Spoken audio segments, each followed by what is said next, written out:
Terceiro tópico. Autoridade da igreja de perdoar pecados.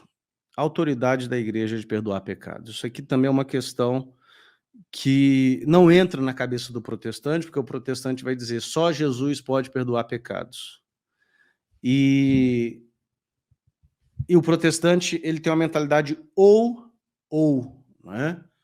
Ou Cristo, ou Maria, ou Bíblia, ou a tradição, ou Jesus, ou a igreja. A gente não pensa assim.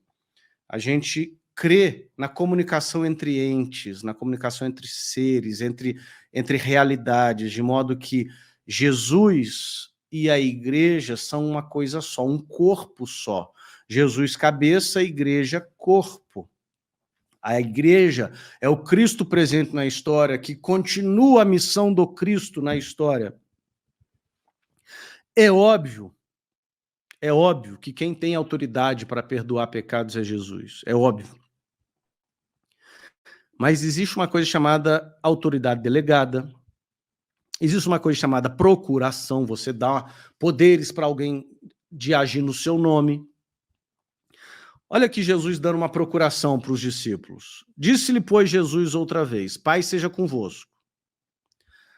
3 movimentos nesse texto, gente, de João 20, 21 a 23. Assim como o Pai me enviou, eu também vos envio. Primeiro movimento. O Pai me enviou, eu enviei vocês. O Pai me enviou com autoridade, eu envio vocês com autoridade. O Pai me enviou com uma missão, eu envio vocês com uma missão. O Pai me enviou para me entregar pelo mundo, eu envio vocês para se entregar pelo mundo. O Pai me enviou para salvar a humanidade, eu envio vocês para salvar a humanidade. A missão da igreja é a missão do Cristo. A igreja não tem uma outra missão, a igreja tem a missão do Cristo, a mesma missão. Assim como o Pai me enviou, vos envio. Versículo 22, segundo movimento. E havendo dito isso, soprou sobre eles e disse-lhes, recebei o Espírito Santo. Olha que fantástico, gente. Primeiro movimento. O Pai me enviou, eu envio vocês da mesma forma. Segundo movimento. Ele enche os discípulos de poder para cumprir a missão. Terceiro movimento, ele concede uma autoridade muito específica. Se de alguns perdoardes os pecados, são-lhes perdoados. Se lhos retiverdes, são retidos.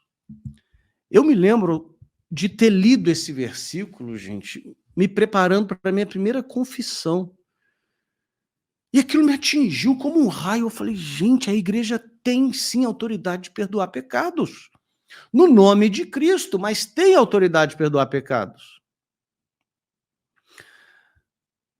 Autoridade concedida pelo Cristo aos apóstolos, que concederam aos seus sucessores até hoje. Quando um sacerdote perdoa o pecado, ele não está agindo em seu próprio nome, nem poderia. Ele está agindo no nome de Cristo.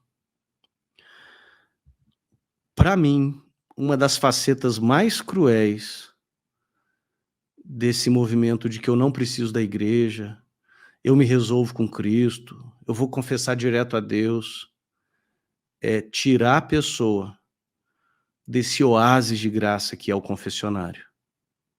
Cuidado, cuidado.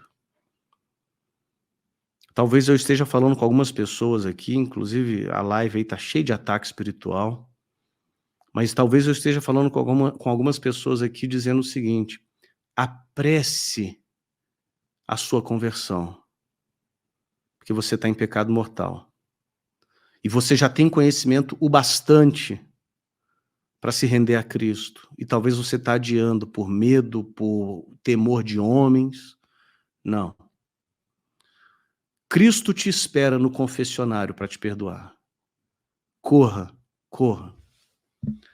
Mais um versículo sobre a autoridade da igreja para perdoar pecados. Olha o que aqui é São Paulo, tá? Falando em 2 Coríntios. Por isso que eu falei que vocês tinham que pegar um papel e uma caneta no início dessa live. A quem perdoais alguma coisa, também eu perdoo. Porque, de fato, o que eu tenho perdoado, se alguma coisa tenho perdoado, por causa de vós o fiz na presença de Cristo. Como eu disse para vocês, toda a tradução bíblica que eu estou usando aqui nessa live é a Almeida Revista Atualizada. E ele diz, na presença de Cristo. E qual que é a palavrinha para presença em grego? É a palavra prosopon. Você conhece uma palavra em português que lembra prosopon? Você conhece, amor? Prosopon?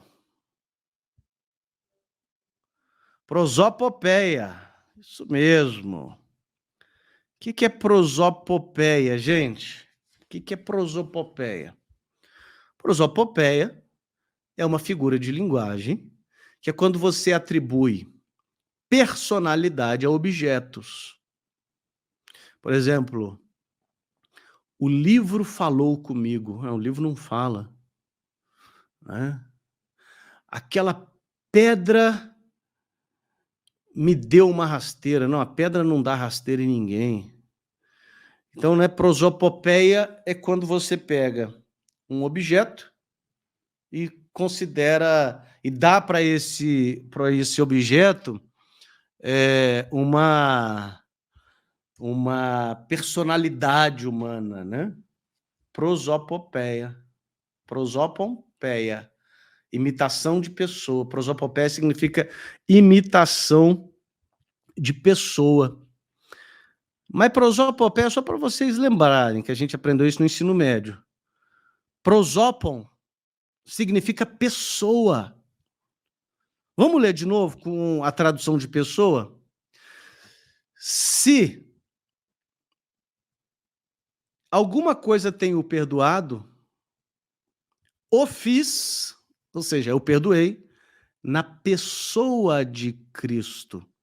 E olha só a nota da Bíblia de Estudo Almeida. Olha que interessante a nota da Bíblia de Estudo. Eu achei muito honesta essa nota de rodapé de uma Bíblia protestante. Na presença de Cristo. Outra tradução possível, representando a Cristo. Interessante isso. Eu perdoei representando a Cristo. Eu perdoei na pessoa de Cristo. Ora, não é isso que o Padre faz quando ele nos perdoa? Não é na prosopon de Cristo? In persona Christi, na pessoa de Cristo. Esse é um versículo, gente, que eu descobri tem uns, sei lá, deve ter uns 12, 13 meses no máximo. E porque eu lia esse versículo com na presença de Cristo.